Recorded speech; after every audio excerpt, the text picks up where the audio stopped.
Hello everyone, আজকে এসেছি গোসাই মন্দির, অর্থাৎ আমাদের যে গোসাই বাবার মন্দির রয়েছে যেটা ক্ষীরাইয়ের খুব কাছাকাছি।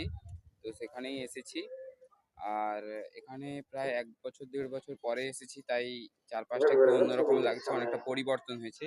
কারণ এই সাইডটা দেখতেই পাচ্ছ ভেঙে নতুন করে গড়া চলছে।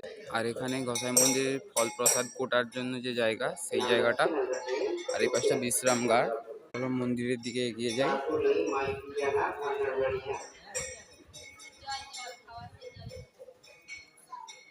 তো দেখতেই পারছো, এটা হলো মন্দির, আমাদের গোসাই বাবার মন্দির। আর এই পাশটাতে মন্দিরের পুকুর রয়েছে, দেখতেই পারছো। আর এটাই হলো গোসাই বাবার মন্দির। এই পাশটাতে রয়েছে বসার জায়গা এবং এটাই হলো গোসাই মন্দিরের গেট। আর ঠিক এই পাশ দিয়েই রয়েছে রেল লাইন, অর্থাৎ খড়গপুর হাওড়াগামী যে রেল লাইন, সেই রেল লাইন রয়েছে। তো আজকে ভিডিওটি কেমন লাগলো কমেন্ট করে জানাবে। দেখা হচ্ছে পরের ভিডিওতে।